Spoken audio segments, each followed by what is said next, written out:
আসসালামু আলাইকুম, সবাইকে শুভেচ্ছা জানাচ্ছি। মাসুম মাহবুব দেখছেন ওপেন দ্য ইউটিউব চ্যানেল এবং মাসুম মাহবুব ফেসবুক পেজ। পৃথিবীর যেই প্রান্ত থেকে যারা দেখছেন সবাইকে শুভেচ্ছা। আবারও আপনাদের জন্য বেশ কিছু গুরুত্বপূর্ণ খবর রয়েছে। অবশেষে রাশিয়ার চেচেনরা মাঠে নামার ঘোষণা দিয়েছে, খেলা জমে উঠতে যাচ্ছে। পাশাপাশি ইরান এমন এক মিসাইল ব্যবহার করলো যেটি শত্রুর ইন্টারসেপ্টকে দাঁড়িয়াবান্ধা খেলার মতো ফাঁকি দিয়ে সঠিক কেন্দ্রে হিট করে ব্যাপক ক্ষয়ক্ষতির মুখে ফেলেছে। পাশাপাশি মার্কিন যুক্তরাষ্ট্রের প্রেসিডেন্ট ডোনাল্ড ট্রাম্প বলেছেন তিনি হরমুজ ফেলে চলে যেতে চান, এই যুদ্ধ আটানা করতে চান না। ট্রাম্পের এই সুর কেন নতুন করে? কুয়েতে তেলের জাহাজে ব্যাপক অ্যাটাক হয়ে গেছে, জাহাজটি এখন সাগরে জ্বলছে। দর্শক যারা দেখছেন একটু আমাকে কমেন্ট করে জানাবেন শুনতে এবং দেখতে ঠিক মতো পাচ্ছেন কিনা। সরওয়ার জাহান শেরপুর থেকে, আমি আপনার কমেন্ট পড়িনি না, আজকে পড়লাম ভাই। আপনি কি দেখছেন? যদি দেখেন আবার কমেন্ট করবেন।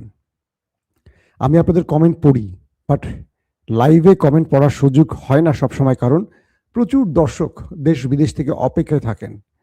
তো আমি আমার লাইভ সেশনে বসলে আমি আমার স্ক্রিনে মনিটরে আপনাদের কমেন্টগুলো পড়ার চেষ্টা করি। যদি কোনো প্রশ্ন থাকে সেই প্রশ্নগুলোর উত্তর আমার লাইভে দেওয়ার চেষ্টা করি, আমি নোট রাখি একটা।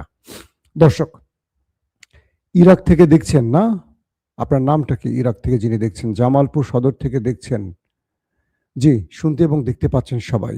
ওকে। মাহমুদ রশিদ বলছেন ক্লিয়ার। কুয়েত থেকে দেখছেন আমাদের এক ভাই আবুল বাসিদ। ভালো আছেন কুয়েতের ভাইরা? একটু জানাবেন। আমাদের গালফ কান্ট্রি আমাদের যেই ভাইরা আছেন তারা কে কেমন আছেন, সেখানকার পরিস্থিতি আমাকে একটু জানাবেন। আপনাদের জন্য আমরা খুব টেনশন করি ভাই। আমাকে প্রতিদিনই কম বেশি মধ্যপ্রাচ্য থেকে ফোন আসে, ফোন করে তাদের অবস্থা জানায়, তারা কেমন আছে মোটামুটি আপনারাও জানাবেন। দর্শক মূল যে খবরটি সেটি হলো নেতা কাকুর বাড়িতে ইরানের বেশ কয়েকটি মিসাইল অ্যাটাক হয়েছে। মাঝ আকাশে যখনই এই বিমানগুলোর দেখা মিলে ইন্টারসেপ্টরের, অর্থাৎ ইরান যে মিসাইলগুলো ছোড়ে সে মিসাইলগুলো যখন ইসরায়েলে প্রবেশ করে, ইসরায়েলের আকাশ প্রতিরক্ষা সিস্টেম থেকে সেই মিসাইলে হিট করা হয়।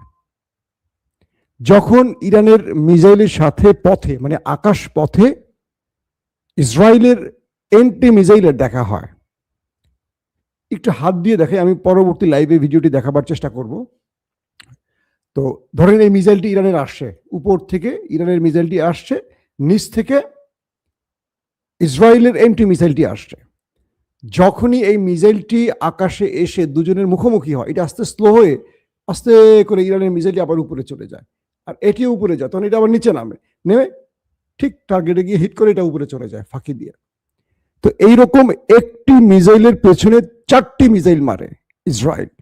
এই 4টি মিসাইল এটাকে ইন্টারসেপ্ট করতে গেলে এটি অটোমেটিক ওই 4টা মিসাইলকে ফাঁকি দেয়। একবার ডানে যায়, একবার বামে যায়, একবার পিছিয়ে যায়, একবার স্লো করে স্পিড করে তারপরে ঠিক ইসরায়েলে গিয়ে হিট করে। এই দৃশ্যটি পুরো পৃথিবীর গণমাধ্যমে উঠে এসছে যে ইরান এটি কে করলো।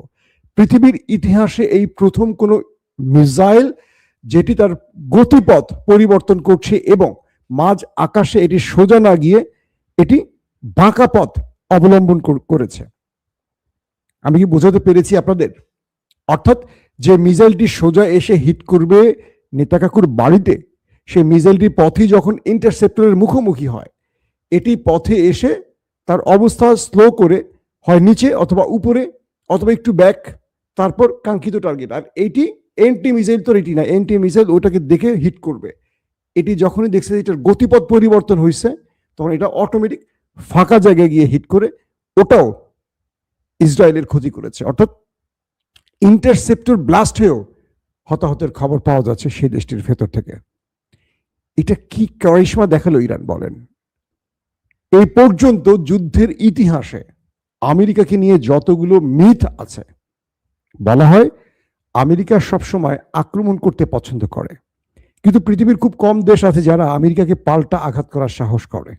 কারণ তারা পরাশক্তি, সবচেয়ে পাওয়ারফুল দেশ, সবচেয়ে বড় সেনাবাহিনীর দেশ, তাদের হাতে পৃথিবীর সব প্রযুক্তি আছে। কিন্তু ইরান যখন তাদের পাল্টা প্রতিরোধ করলো, ইরান যখন তাদের সমানে ধোলাই চালানো শুরু করলো, তখন পুরো পৃথিবী থমকে গেল। এটা কেমন দেশ ইরান, যারা আমেরিকাকে ভয় পাচ্ছে না? প্রশ্ন তৈরি হয়ে গেল পৃথিবীর প্রত্যেকটি রাষ্ট্রের কাছে। আমেরিকার যে বেসগুলো আছে আরব কান্ট্রিতে, ইরান শুধু সেখানেই 5,000-এর অধিক মিসাইল হিট করেছে, 5,000-এর অধিক আরবের ভেতরে। তাহলে বোঝেন যে কি পরিমাণ মিসাইল এবং ড্রোন ইরান হিট করেছে। Washington post, Reuters, BBC, CNN এরকম বড় বড় গণমাধ্যমগুলো বলছে ইরান আমেরিকার মিথ ভেঙে দিয়েছে। আমেরিকার সেনাবাহিনী, মেরিন সেনারা, কমান্ডো বাহিনীরা যারা গালফ কান্ট্রিতে এসছেন বা আগে থেকে আছেন, তারা ঘাঁটি ছেড়ে চলে যাচ্ছেন বিভিন্ন জায়গায় পালাবার জন্য। কার ভয়? ইরানের ভয়। হিজবুল বাহিনী লেবাননের নেতাকাকুর বাহিনীকে যে ব্যাপক ধোলাই দিচ্ছে এটা দেখার মতো। তাদের মার্কাবা প্রায় 130টির মতো মার্কাবা ইতিমধ্যে উড়ে গেছে, এবং এই মার্কাবার মধ্যে যে সেনারা ছিলেন তাদের করুণ পরিণতি হয়েছে। বলা হচ্ছে একদিনই 4 থেকে 500 সেনা ওপারে চলে গেছে। আল মায়াদিন দাবি করছে হিজবুল্লাহর বা কি লেবাননের গণমাধ্যম। ইরান ইসরায়েলের ভেতরে তাদের সিসিটিভি ক্যামেরা হ্যাক করেছে, মানে ইরানের একটা গ্রুপ, হ্যাকার গ্রুপ, ইসরায়েলের ভেতরে তাদের সিস্টেম হ্যাক করে ইরান যে হিটগুলো করছে ওই দেশটির ভেতরে সেই ফুটেজগুলো সিসিটিভি থেকে সংগ্রহ করছে। এখন পৃথিবীকে দেখাবে ইরান যে আমরা যে আক্রমণ করছি ওদের দেশের ভেতরে এগুলো ওরা লুকিয়ে রাখছে। সেই খবর তোমরা এখন দেখো দর্শক।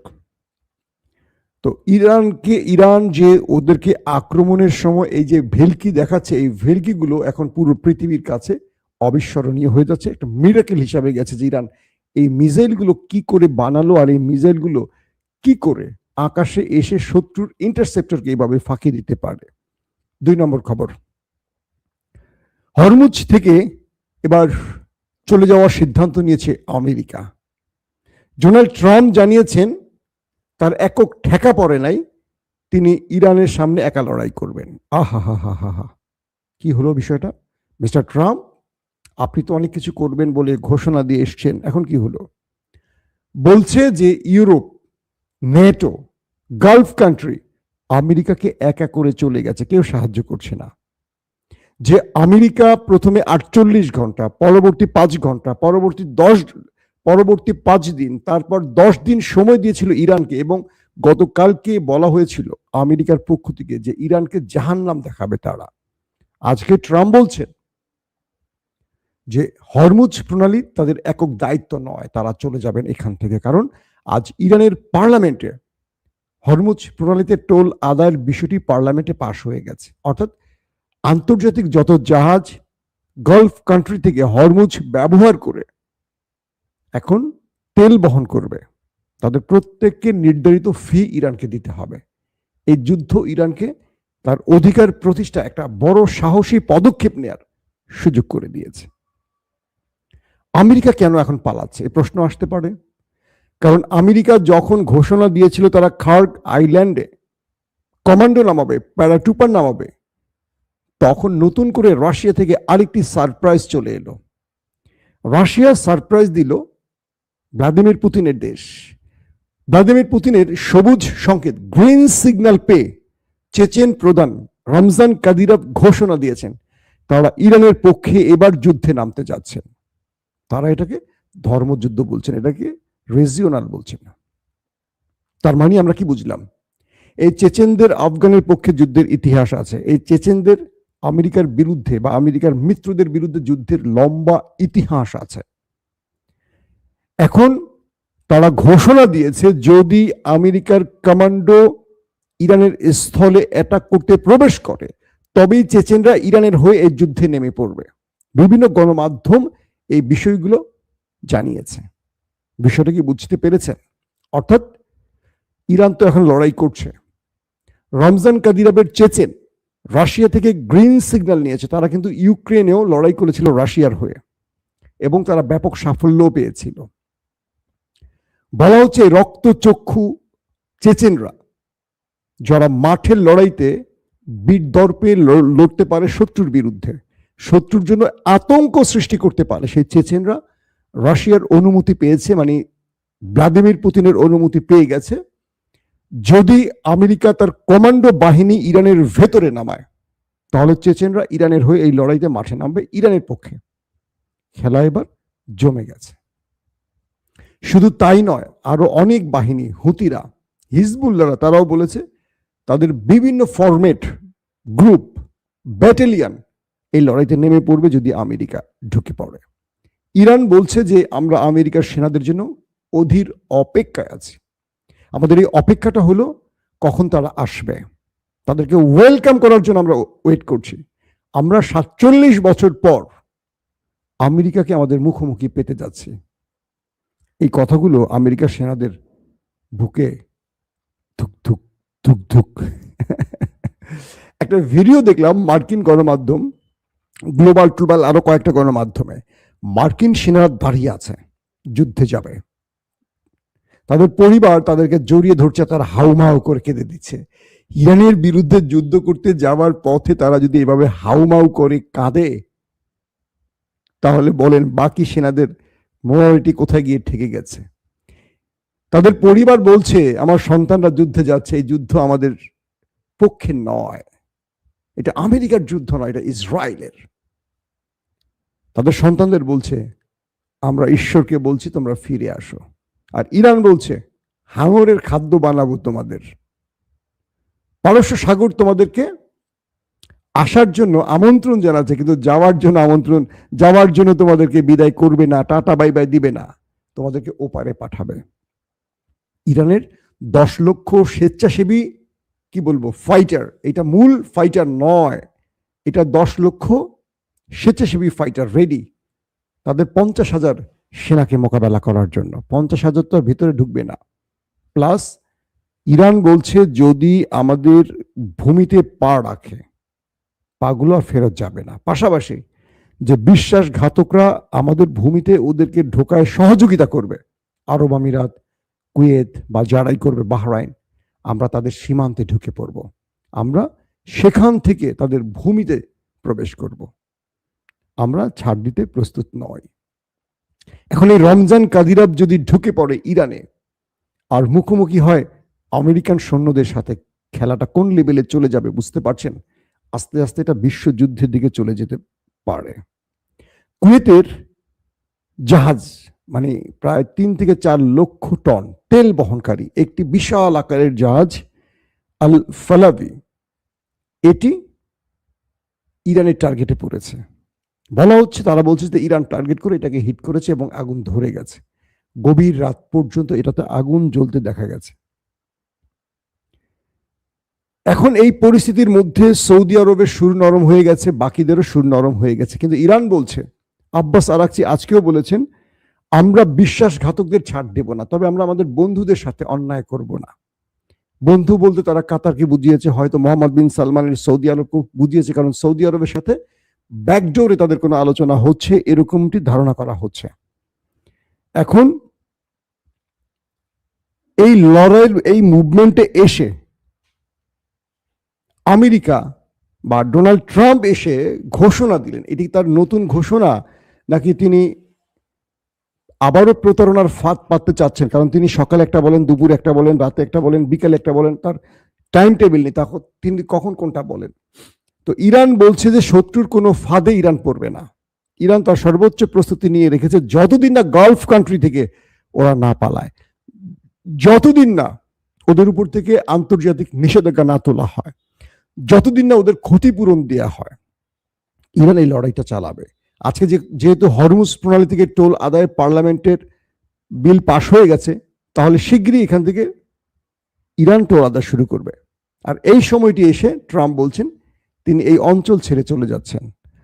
ইরান বলে দিয়েছে আমেরিকার পথ একটি মাত্র খোলা, তাকে গালফ কান্ট্রি থেকে চিরতরে চলে যেতে হবে। যতদিন তারা এখানে থাকবে আক্রমণ চলবে। এখন আরবরা মাথায় হাত দিয়ে বসে গেছে, তার ওস্তাদ, তাদের রক্ষাকারী, ত্রাণকর্তা আমেরিকার যদি এই পরিণতি হয়, আগামী দিন তাদের কি হবে। ইরানের আব্বাস আরাকচি সৌদি আরব, কাতারের উদ্দেশ্যে বলেছে, তোমরা আমাদের ভাই, তোমরা আমাদের বন্ধু, আমরা যুগের পর যুগ পাশাপাশি আছি। আমরা তোমাদের এইটুকু কথা দিতে চাই যে আমরা তোমাদের সাথে জুলুম করব না। ইরান দখলদারিত্ব পছন্দ করে না, ইরান সাম্রাজ্যবাদিতার মধ্যে পড়ে না, ইরান গ্রেটার ইরান বলে কোনো থিম নিয়ে কাজ করে না। ইরান প্রতিবেশীদের সাথে বন্ধুত্বপূর্ণ সম্পর্ক চায়। তোমরা এমন কাউকে মিত্র বানিয়ে তোমাদের মধ্যে ঘাঁটি দিয়েছো যারা তোমাদের নিরাপত্তার জন্য আসেনি, যারা এসছে ইসরায়েলের নিরাপত্তার জন্য, যেটা তোমরা প্রমাণ পাচ্ছ।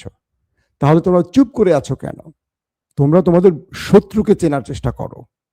তোমরা বন্ধুকেও চিনছো না, শত্রুকেও চিনছো না। কে বলছে এটা? ইরানের পররাষ্ট্রমন্ত্রী আব্বাস আরাকচি। দর্শক, বিদায় নিচ্ছি। ইনশাআল্লাহ রাত 11টা থেকে 12টার মধ্যে আরেকবার হাজির হওয়ার চেষ্টা করব। সেই সময় আরো বড় বড় ব্রেকিং খবরগুলো আপনাদের দেবার চেষ্টা করব। এখনকার মতো বিদায় নিচ্ছি।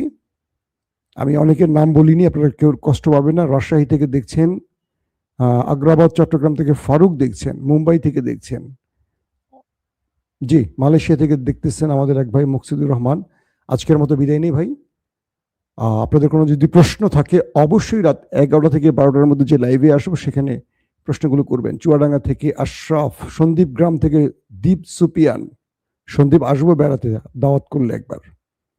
চট্টগ্রাম থেকে হিরণ, মুনির, রুবেল। ওকে ভাই, আল্লাহ হাফেজ, সবাই ভালো থাকবেন, আমার জন্য দোয়া করবেন।